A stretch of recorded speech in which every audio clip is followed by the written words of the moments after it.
Tonight, find out how Governor Kathy Hochul is planning to limit drug abuse among minors. And more about the new Starbucks on the SUNY Oswego campus. And how the pandemic might be a cause in increasing breast cancer cases. WTOP-10 Nightly News starts now.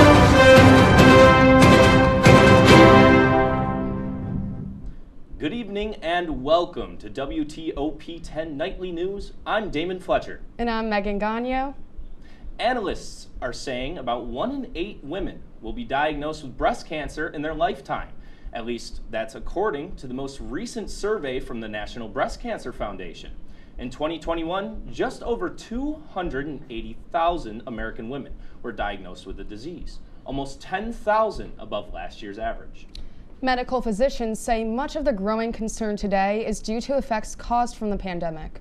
Research shows nearly 64% of the population have put off routine screenings due to the pandemic. Screenings include mammograms, colonoscopies, skin checks, and pap smears. Testing rates for breast and cervical cancer decreased by as much as 98% in some communities as the pandemic was taking hold last April.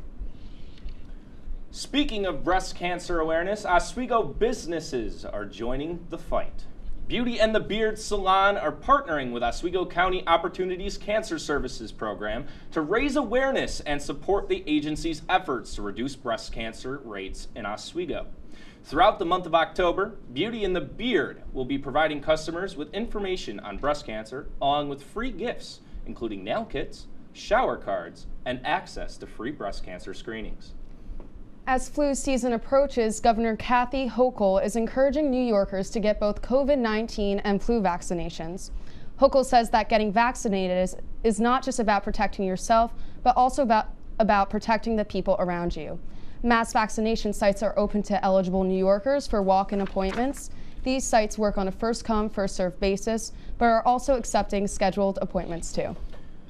21 new pop-up vaccination sites will open throughout New York State in the coming weeks. The sites are a part of Governor Hochul's Vax to School campaign, designed to increase the vaccination rate of school-aged New Yorkers. Hochul says a total of 120 pop-up sites will be set up all over 12 weeks as a part of the campaign. The State Health Department will continue to work with local county departments to choose locations for future vaccination sites. 5 adjustments to the Oswego City budget were made at the City Common Council meeting Tuesday. Planned expenses include a $15,000 floor installation at City Hall, with $51,000 being spent on infrastructure improvements at the West Side wastewater treatment plant, and a $1.1 million infrastructure project at the East Side wastewater plant. $75,000 are also being directed to the Oswego Police Department to fund special events, investigations, and enforcement details. Oswego also approved the mayor and city economic director to complete contracts for 2 2021 holiday events. The second annual Creepy Crawl, the first of these events, will take place over Halloween weekend. The second, a tree lighting ceremony, will take place closer to Christmas. The City Council will have its meeting next Monday on October 25th. Oswego students now have another place they can go and pick up their morning coffee. I sat down with employees to see how the new Starbucks will be serving students on the quieter side of campus. Something new and delicious is brewing on campus this semester. Since August 23rd, the former Wall Street Market in Rich Hall has been operating as a Starbucks. If you're running late to a class but still need your morning coffee, this is certainly the Starbucks for you. Melanie, a student employee at the Wall Street Starbucks, says that right now the location has fewer customers than the Lake Effect Cafe and Penfield Library. But I feel like people still don't recognize that or know that we're a location here or that we're even open, so we still want to get more customers in and maybe have them experience the shorter lines and quicker service that there is here. Although the store is relatively quiet now, employees hope that its location within Rich Hall will change that. Lisa, another of the store's employees, says that most customers come in as they're going to and from classes. A lot of people walk through the building, yes, there are a lot of people. And when they look over and see that we are here, that, they'll trickle in and... Even if you don't have a class near Rich Hall, the trip is still worth your time. This new addition to Oswego's on-campus dining services offers the same menu as the Lake Effect Starbucks, but with a few new twists.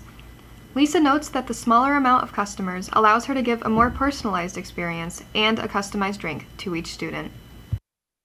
If the students want something specific, I'm able to make it for them because, we're not as busy as Lake Effect. So, what would the people who know the menu best recommend? I think I really like the pumpkin spice latte. That one's really good, especially with some caramel on top. Yeah. Play between like the caramel iced latte or the iced chai latte with pumpkin inside. I've got to say that mine is the passion tea. I've gotten hooked on that. The Wall Street Starbucks is open every weekday from 7:45 to 3 o'clock, so be sure to stop by and get your caffeine fix. The store is still accepting applications from interested students. Anyone looking to work on Wall Street should apply through the Auxiliary Services website or in person at the Lake Effect Cafe.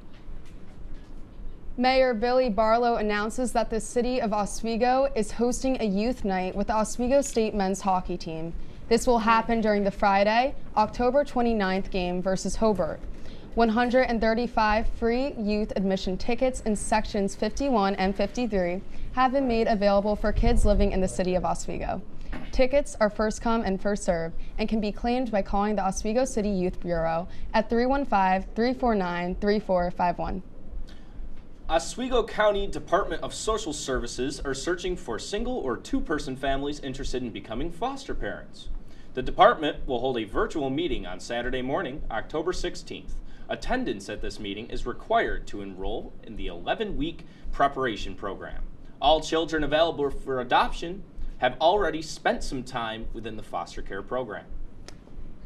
United States Representative John Katko announced that $135,000 in CDC funding has been awarded to Farnham Incorporation in Oswego. This funding is available through the CDC's Drug-Free Community Support Program and will be used to address and prevent youth substance abuse. Farnham says it will use this funding to further reach out to youth in the area and prevent addiction. Coming up later tonight, find out what major changes are coming for fully vaccinated American travelers. And hear about a double amputee's incredible sailing achievement. Stick around for more. Now, let's take a quick look at the weather with Storm Team 10 meteorologist Samantha Carlson. All right, taking a quick look at the weather. We will get a small break from the clouds starting tomorrow, and then it would start to finally feel like fall starting Sunday, and rain into next week. Stay tuned for my full report after the break. All right, we're in the break.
I'm a lot more confident and a lot more sure of my abilities. At Oswego is where I really found myself and became the person I am. You work hard and you play hard. I love the environment of SUNY Oswego.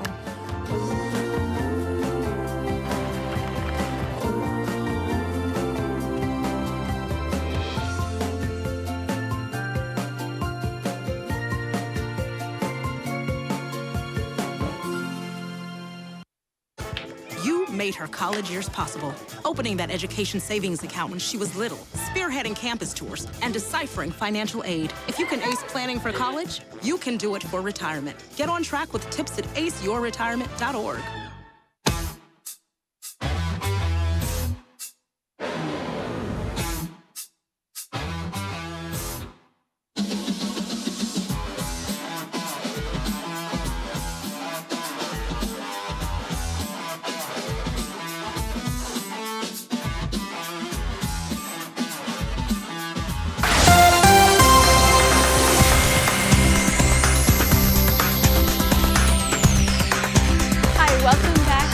WTOP-10 meteorologist Samantha Carlson with their quick weather headlines.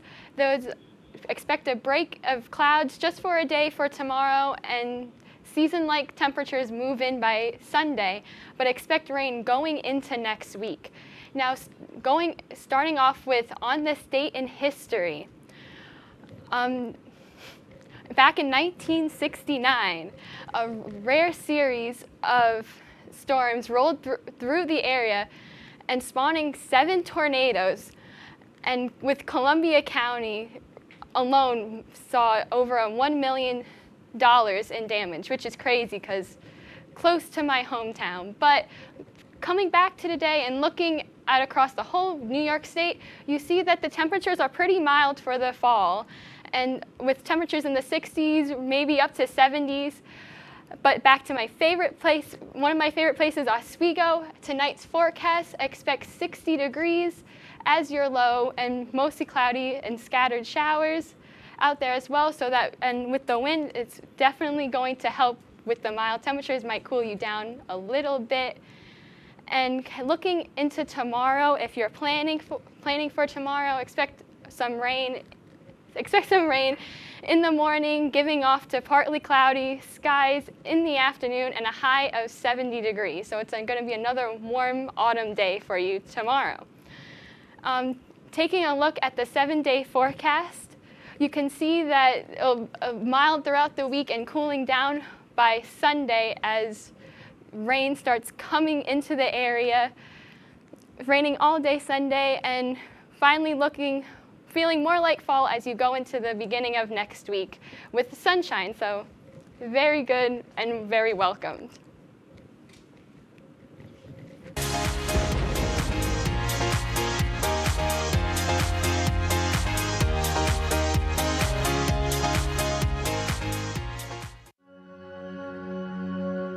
All across the country, people are coming together to speed up what we can learn about health. The All of Us Research Program is calling on 1 million people to join us as we try to change the future of health. For your family, for future generations, for all of us. Visit joinallofus.org and find out how you can become 1 in a million.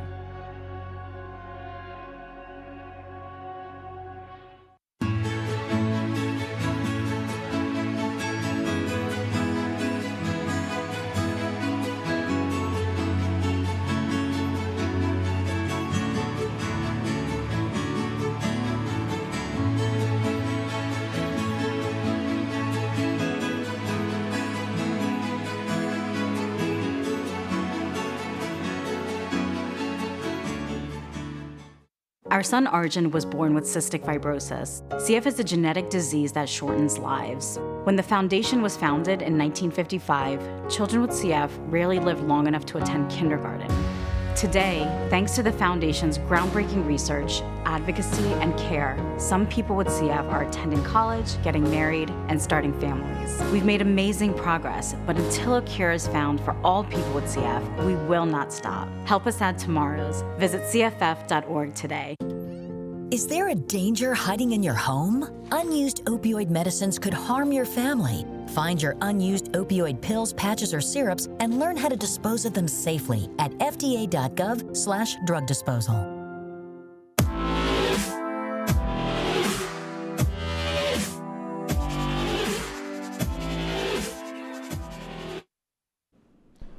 Welcome back to WTOP-10 Nightly News. The Social Security Administration announces that recipients will receive a 6% increase in benefits next year. The boost affects nearly 70 million people and is fueled by a rise in inflation. Because of the rise in inflation, the Social Security Administration says that the cost of living adjustment will be 5.9 for the year 2022. The rise in inflation is caused by supply chain bottlenecks, work shortages, and other economic distributions caused by the COVID-19 pandemic. The larger checks will arrive for the recipients in January. Backlogs at major ports in California are causing disruptions to the U.S. supply chain. Two of these ports are the Port of Los Angeles and the Port of Long Beach Handle, where about 40% of all U.S. container traffic is handled. Plans are in place to increase their capacities to 24/7 operations. President Biden says Walmart, UPS, and FedEx also committed to moving towards around-the-clock operations. Americans are encouraged to Christmas shop early in anticipation of potential supply shortages.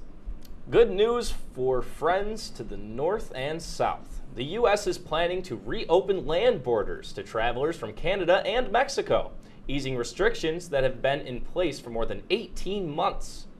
Chris New for more. More progress on the COVID-19 front as America prepares to reopen its borders with Canada and Mexico to fully vaccinated visitors. It's important news for our country, for our economy. Starting in early November, inbound foreign travelers by land and ferry will be able to visit for non-essential reasons. The United States now set to welcome tourists and separated family members who have been shut out of the country since March of 2020, returning a sense of normality. There have been many meetings with the goal of achieving the reopening of the border, and at the same time we decided to vaccinate in the border areas to help bring about this agreement. The decision by the Biden administration marks a new phase in the recovery from the pandemic following guidance by the CDC. Communities along America's northern and southern borders already looking forward to a much-needed economic boost. We are trading partners, we are friends, and for the first time in 19 months, we are going to be reunited to generate all that economic activity again. The U.S. also plans to lift a similar restriction on travelers from overseas in January, a ban that has impacted thousands of people to all inbound foreign nationals. We want to get to that fully reopened state as quickly as we responsibly can, but it's always first going to be guided by doing what's right to beat this pandemic. In Washington, I'm Chris Wynn. U.S. government officials plan to announce an exact reopening date of the northern and southern borders in the coming weeks. Mexican government officials say they are looking forward to welcoming back fully vaccinated U.S. tourists in November. President Andres Manuel Lopez Obrador says the reopening will begin normally to Mexico's northern border. The Mexican foreign minister says Mexico was strongly pushing Washington to reopen the border. He also says the border reopening will align with the push to re-energize the economy in the frontier region, located in northern Mexico. William Shatner, best known as Captain James T. Kirk in Star Trek, along with 3 other passengers, returned safely from a brief trip to the edge of space earlier this afternoon. Mr. Shatner, at 90 years old, became the world's oldest space traveler on the latest flight on a Blue Origin rocket. It was the 6th launch carrying private passengers this year, as billionaire-backed companies jockey to normalize space tourism. A Hawaiian man is on the verge of setting a recreational sailing record. He's becoming the first double amputee to make it around the world by himself. Jim Mendoza spoke with him. I'm ready to get to sea. This is going to be a sad goodbye to everybody. Kona's Dustin Reynolds is on the verge of doing something no other sailor has ever done. There's a lot of things I didn't expect, but I didn't expect this either. I didn't expect to sail around the world by myself. That would be a remarkable feat for an able-bodied person, but Reynolds is a double amputee. It was October 18th, so it's almost the anniversary of this accident, which I tend to celebrate every year because I survived it. In 2008, a drunk driver slammed head-on into his motorcycle. He lost his left arm and leg and was ruined financially. After a long physical rehabilitation, he sank the little he had into a boat and a dream. I sold my 2 businesses and I bought a $12,000 sailboat and taught myself to sail off of YouTube and books and then took off. His boat isn't specially designed for a disabled person. Reynolds uses his teeth like others use a second hand. I use my teeth a lot. Got my provisions hanging back there.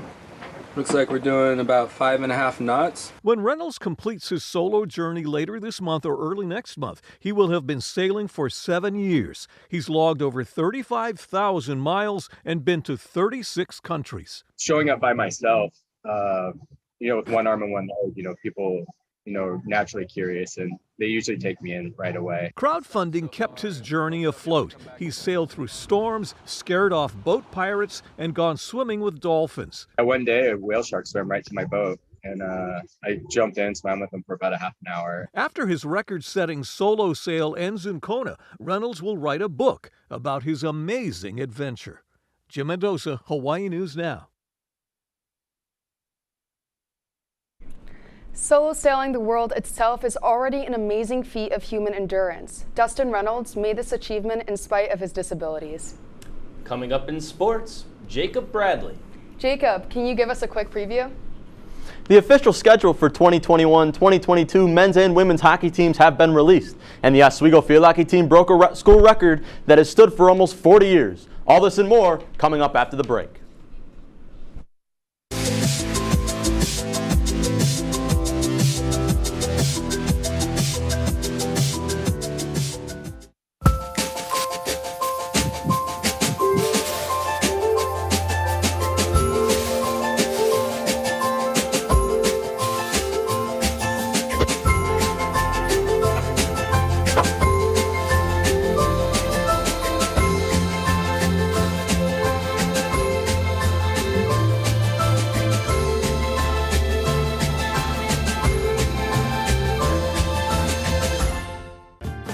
I'm a lot more confident and a lot more sure of my abilities. At Oswego is where I really found myself and became the person I am. You work hard and you play hard. I love the environment of SUNY Oswego.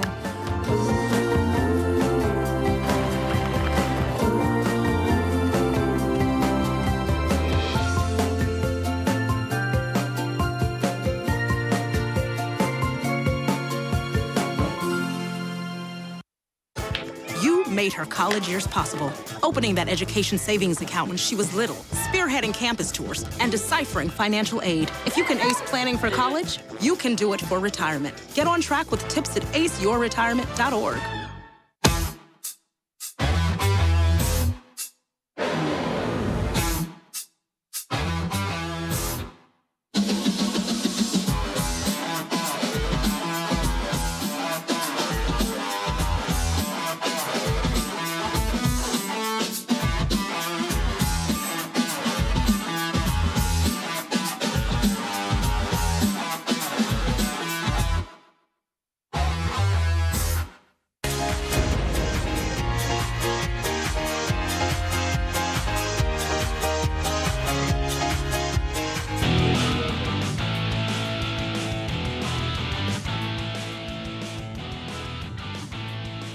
Welcome back to WTOP-10 Nightly News. I'm Jacob Bradley, and it's time for tonight's sports report. It's almost that time of year again. That's right, it's hockey season. For the first time in 588 days, the Lakers will take the ice for an official regular season game. And with the season just around the corner, both the men's and women's schedules have been released. Both teams will play 27 official regular season games, with 13 of them taking place right here in Oswego. The first of these 13 home matchups will take place this upcoming Saturday, as the Lakers will play host to the Utica Pioneers. You can catch this game live in the newly named Deborah F. Stanley Campus Center Arena, or you can watch from the comfort of your own house right here on WTOP-10. Either way, you won't want to miss it. From the ice to the field we go as the Oswego Lakers field hockey team officially broke their single-season team goal record Tuesday night with a dominant shutout win over the Nazareth Golden Flyers. The Lakers scored 6 goals last night, bringing their season total up to 52 in just 14 games, breaking the previous record of 46, which was set in 1982. The Lakers improved their record to 7-6 with the win over Nazareth as we head into the latter half of the season. The Lakers will look to continue their winning ways as they head to Brockport for a SUNYAC Conference game against the Golden Eagles this Friday night. We move to the Diamond now as the American League Championship Series is officially set. With a victory over the Chicago White Sox, the Houston Astros punched their ticket to the American League Championship against the red-hot Boston Red Sox. In a rematch from the 2018 American League Championship Series, the Stros will look to get some revenge against the team that bested them in 5 games a few years back. The series is set to begin this Friday in Houston. And from the American League to the National League now as the Atlanta Braves have clinched the first spot in the National League Championship Series for a second straight season.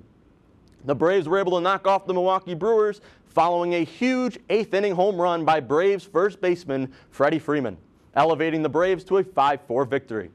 Much like the Astros, the Braves have a chip on their shoulder as although they made it to the championship series a year ago, they blew a 3-1 series lead to the eventual World Series champion Los Angeles Dodgers. And speaking of those Dodgers, I'm going to take you back to last night. Game 4 of the NLCS between the Giants and the Dodgers. They need a win, and Trey Turner's there to provide it for them. He rips one into the gap into right center field. That'll get down. Corey Seager, he's rounding third. He's looking to score. The throw to the plate from Brandon Crawford will be just too late. Seager's in there to score, giving the Dodgers a much-needed 1-0 lead. Turner went 2 for 5 on the day, including that RBI double. We flash forward now into the bottom of the third. Bases loaded, 2 outs. Chris Taylor launches one to left field, but it's Lamont Wade who leaps at the wall, making the catch, crashing into the wall, keeping the game at 2, keeping the Giants in. We fast forward now to the next inning, and it's Mookie Betts. Who else but Betts? He launches it to right field, going back to the right fielder. That ball ain't coming back. Doubling the Dodgers' lead, giving them a 4-0 lead, waking up that crowd. They're smelling another World Series appearance. Betts had a big game, 2 for 4 with 3 RBIs. Now into the bottom of the 8th. It's the Fresh Prince. It's Will Smith. He launches one to center field. That ball's out of here, extending the Dodgers' lead to 5 and extending their season by at least another game. The boys in blue picking up the win, 7-2. They look forward now to this Thursday night in San Francisco for Game 5. Where the winner will take on the Atlanta Braves. Really exciting stuff you got there, Jacob, for the NLCS. I'm not necessarily much of a Dodgers guy, but I'm glad to see him even up the series and continue heading on towards their championship aspirations.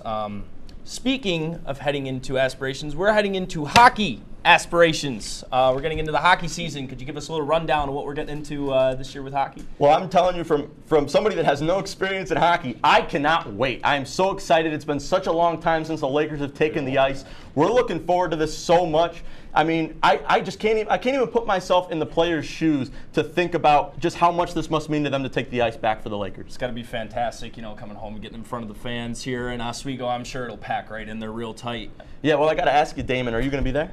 Oh, absolutely, I'll be there. Oh, man, I can't wait. I'll be right on the sideboard, just watching the bench, watching them shoot some pucks and skate that ice. Yep. All right. How is the weather going to be looking tomorrow? Well, tomorrow it's going to be rain in this morning chance, but finally get to see some sun before it goes back to rain. It's been so warm these past couple of days. I do not want it to end. It feels like we're in spring, maybe even summer still. I love it. I'd prefer the fall temperatures. Yeah, I love the fall Sweater temperature. weather, Yep. and hot chocolate and Starting tea. to get the warm drinks. Yeah. Awesome. Well, that's a report for tonight, and we'll be sure to stay tuned for the Kinda Late Show. Thank you for watching. Have a great night, everyone.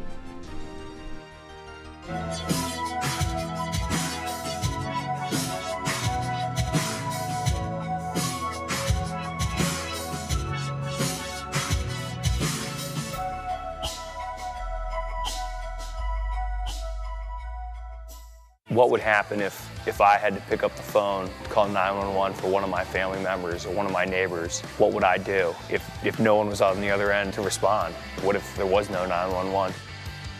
So you can be a part of the solution. Anybody can be a firefighter, male, female, younger, older. We have school teachers, we have leaders in business. Is me, you, anyone that wants to be. There is no typical firefighter. Here at WTOP, we pride ourselves on delivering you all the news you need to know from the day's events. Whether it's happened on Capitol Hill or right here in Oswego, we make sure you know all about it. We keep you up to date on all your favorite Oswego and professional sports. And our Storm Team 10 meteorologist will make sure that you know exactly what weather you're up against when you start your day. Every Monday through Thursday night, make sure to tune in to Channel 10.2, because at WTOP, we don't just tell you the news. We are the news. My mother was always very familiar with her neighborhood, but one day she stopped at the stop sign for much longer than usual. And she didn't know whether she should go forward or turn, and she wasn't even really sure where she was at. It was very unsettling for her. I felt so much better after my son told me, Mom, I don't want you to worry or be afraid. I'll be there for you and we'll figure it out. Opioid dependence can happen after just 5 days. Know the truth, spread the truth.